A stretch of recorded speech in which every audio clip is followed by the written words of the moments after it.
Vamos limpar o fundo. Deixa eu perguntar uma coisa. Falo boa noite, não falo boa noite porque vai ser usado amanhã? Como é que falo? Não falo nada? Começo direto? Mais uma aqui. Oi? Pronto, pessoal. Vamos lá. Pronto, pessoal. Vamos começar? Bom, nós estivemos agora numa reunião de quase 2 horas, onde tivemos a oportunidade de ouvir os representantes de praticamente todos os ministérios que estão envolvidos diretamente na situação de Brumadinho. Eu trouxe aqui algumas definições e fico aguardando as perguntas que vocês possam fazer. Podem começar. Você vai falar alguma coisa primeiro? Então, eu adianto mais ou menos o que foi definido. Obrigado.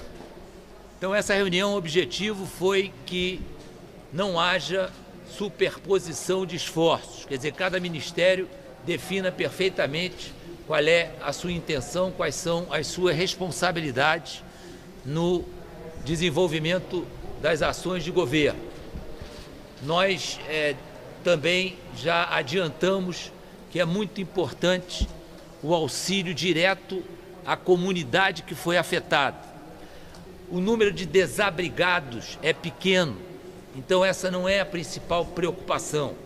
A preocupação maior agora é a busca das vítimas, para nós termos os números exatos de quem foi vitimado pela tragédia da barragem de Brumadinho. Concluímos também que é importante e urgente que aquelas barragens no Brasil inteiro que ofereçam maior risco sejam submetidas a uma nova vistoria, para que nós possamos nos antecipar, na medida do possível, a novos desastres. Existe, por parte do governo de Minas, uma atuação bastante eficiente para minorar a situação daquela população. E essa atuação foi comprovada hoje pela manhã, durante o sobrevoo que fizemos com a presença do senhor presidente da República, onde foi perfeitamente percebida a atuação do governo estadual, do governo federal e a conjugação de esforços para que essa situação extremamente desagradável possa ser, principalmente, resolvida no menor prazo possível. Nós temos a recordação da situação anterior, lá de Mariana, onde os problemas foram sendo adiados, e hoje mesmo a Procuradora-Geral fez uma declaração muito importante, muito oportuna, sobre a absoluta necessidade da urgência das providências, da atuação de todos os órgãos ligados ao Ministério Público para que as consequências e as devidas providências em relação ao que aconteceu aconteçam no mais curto prazo. Outra importante constatação é que o Ministério dos Direitos Humanos já buscou reunir esforços, instalou alguns telefones para atender chamadas de urgência, para atender pedidos, para atender, inclusive, sugestões. E uma das constatações é que não há necessidade de envio de ajuda humanitária. A Prefeitura de Brumadinho e o governo de Minas Gerais são capazes de atender essas necessidades no momento. Também há um oferecimento, e provavelmente será muito útil, do governo de Israel. Nós estamos recebendo a notícia de chegada de um avião de Israel com toneladas de equipamento. O avião já está aí, nós temos que liberar a parte alfandegária, a parte burocrática, para que eles possam ir para o local com os equipamentos de alta tecnologia, exatamente para buscar a identificação dessas vítimas e possivelmente o resgate dessas vítimas, sejam vivas, sejam mortas, para que possam ser, as famílias tenham um mínimo de conforto em relação ao que estão passando. Então, basicamente, são essas... Devagar, por partes, senão ninguém consegue ouvir nada. Vamos lá. Começar esse negócio com Israel, porque a gente só tem informações que o presidente conversou com o primeiro-ministro, que seria enviado. O primeiro-ministro israelense fez uma mensagem na internet dizendo que seria enviada uma ajuda em 24 horas. O senhor falou que já está aqui. Parece que já está aqui o avião, e essa ajuda é basicamente equipamentos tecnologicamente capazes de identificar a presença de corpos e de outras situações, utilizando meios eletrônicos, utilizando meios que nós não dispomos e que eles dispõem. Eu não tenho esse detalhe ainda. Não vou adiantar porque eu não tenho esse detalhe. Ministro, o senhor falou que as barragens de todo o Brasil agora devem passar por vistoria, por uma nova análise. Isso é para agora, imediatamente? Não, isso é lógico que a quantidade de barragens que existe não pode garantir que isso seja feito imediatamente. Mas existe uma qualificação de risco e, de acordo com essa qualificação de risco, nós podemos fazer um escalonamento dessa nova vistoria. E há a intenção também de mudar esse protocolo de licenciamento de barragem. O que seria? O senhor poderia... Eu não sou um especialista em meio ambiente, mas é óbvio que os ministérios que são especializados no assunto vão atuar para que esse protocolo seja revisto, que parece que há alguma coisa que está falhando nesse licenciamento. O Exército, durante a campanha, o presidente falou em flexibilizar esse licenciamento. A contratarem seguros, tanto ambientais quanto humanitários para casos como esse, para que sejam evitados. Isso pode ser por meio de qual medida legislativa? Vamos ver agora, deixa eu sair, porque esse é um aspecto jurídico. Só um minutinho, uma outra coisa. Tem condições do Exército assumir essa parte da fiscalização? Isso foi discutido? Não, o Exército não é a instituição apropriada para esse tipo, né? Não, os engenheiros do Exército poderiam até participar, mas não é o procedimento normal. O procedimento normal é que há empresas, há condições fora das Forças Armadas de fazer esse tipo de fiscalização. O senhor sabe quantas barragens seriam vistoriadas assim de imediato, tem uma situação mais crítica? Não sei, porque isso aí, dependendo do tamanho da barragem, da localização da barragem, vai requerer um planejamento, mas a ideia é que isso aconteça no mais curto prazo, principalmente em relação às barragens que já estão relacionadas como barragens de maior risco. Vamos passar ao ministro. Peraí, deixa a gente organizar, senão ninguém consegue saber nada. Eu queria saber se a barragem de São Pedro estaria classificada entre essas de maior risco. Não estava classificada. Não, ela não estava classificada, ela estava fora dessa relação de mais risco e não se esperava que acontecesse, até pela ausência de chuvas na área. Eu vou deixar o ministro falar desse assunto, que ele é... A procuradora já viu, ela fala que o episódio que aconteceu em Brumadinho tem um culpado. O governo já identificou quem é o culpado por isso ter acontecido? Se alguém tem que identificar o culpado, me parece que é o próprio Ministério Público. Ministro, e a Agência de Mineração, a Agência Nacional de Mineração, que é a responsável, era a responsável pela fiscalização Eu posso- dessa barragem?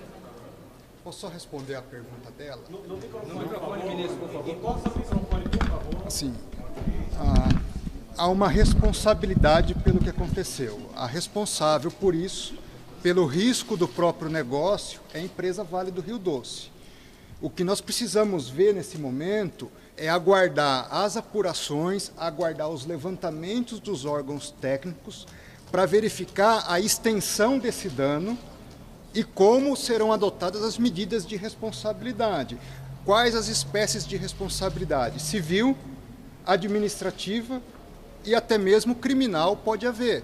Então, nós precisamos agora aguardar os levantamentos, as investigações, para termos a extensão das responsabilidades da Companhia Vale e de como isso vai ser apurado em função das medidas judiciais que precisam ser adotadas.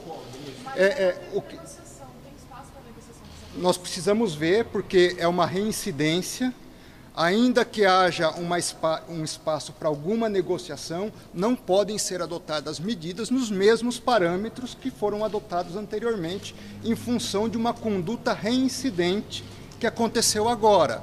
Nós já temos indicativos de que o número de vítimas é bastante maior, né? Não temos ainda os números, mas o número de desaparecidos indicam uma responsabilidade humana maior, e a prioridade nesse momento é com o resgate dessas vítimas. Então nós precisamos adotar as medidas à luz das necessidades mais emergenciais. Qual a prioridade nesse momento?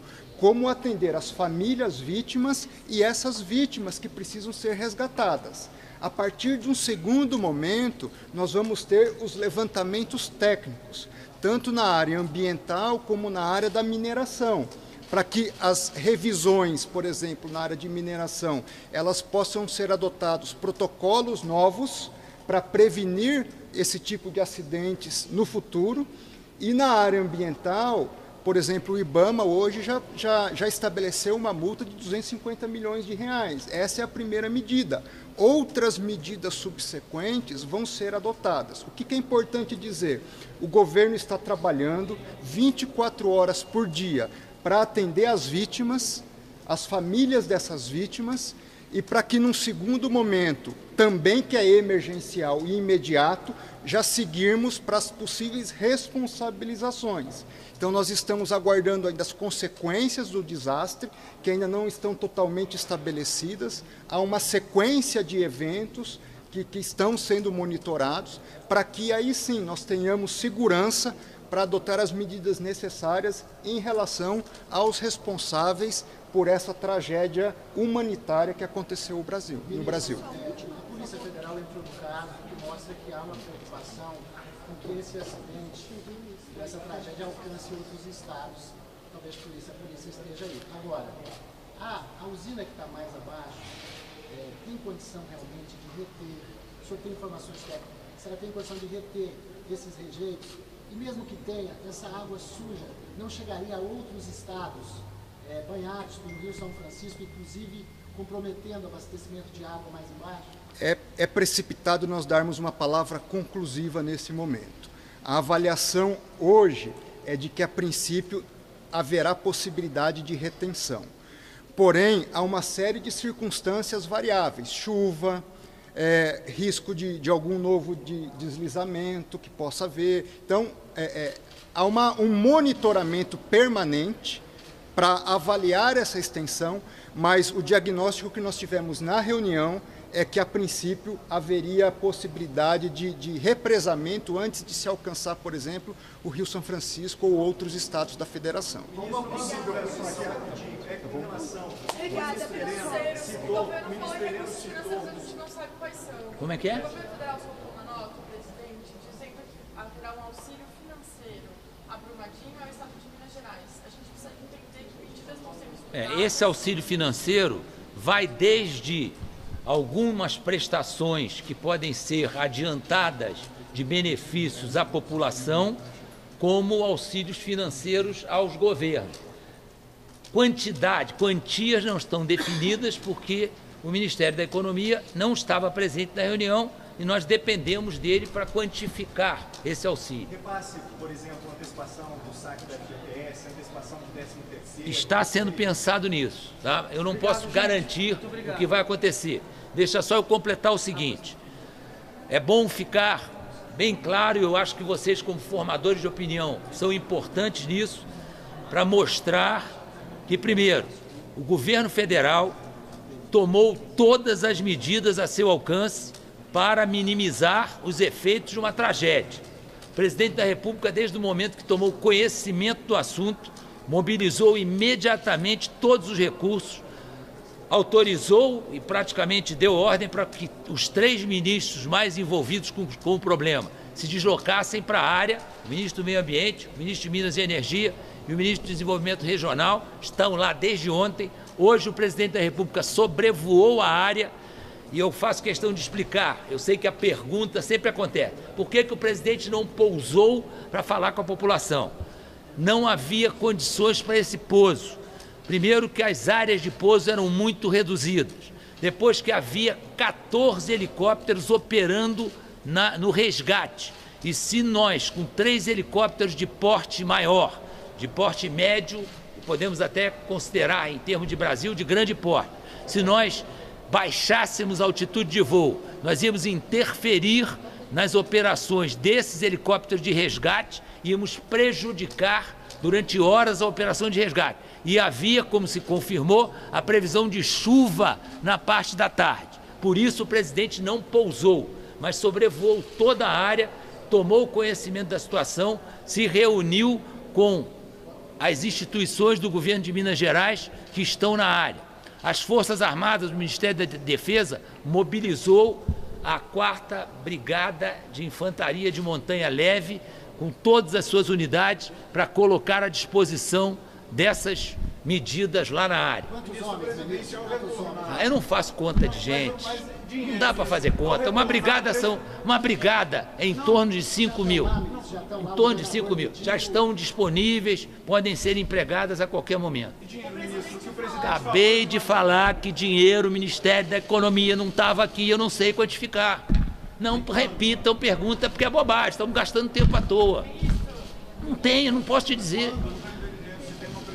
Não, o mais rápido possível. Tudo tem uma urgência. Tudo vai acontecer no menor prazo possível. Gente, o presidente falou que flexibilizar licenciamento ambiental durante a campanha. Houve uma mudança disso, agora você está se falando em rever as regras de licenciamento dessas barragens.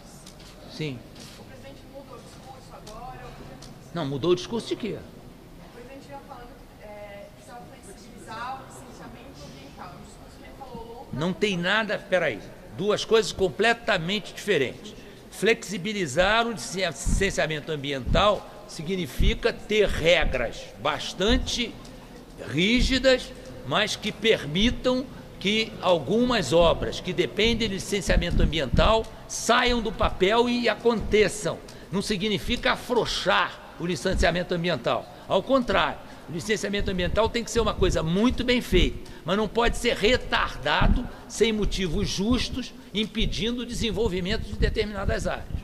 Isso é a opinião também do ministro do Meio Ambiente. Eu não estou dando opinião disso que não é minha área, estou repetindo o que ouvi do ministro do Meio Ambiente. Fui!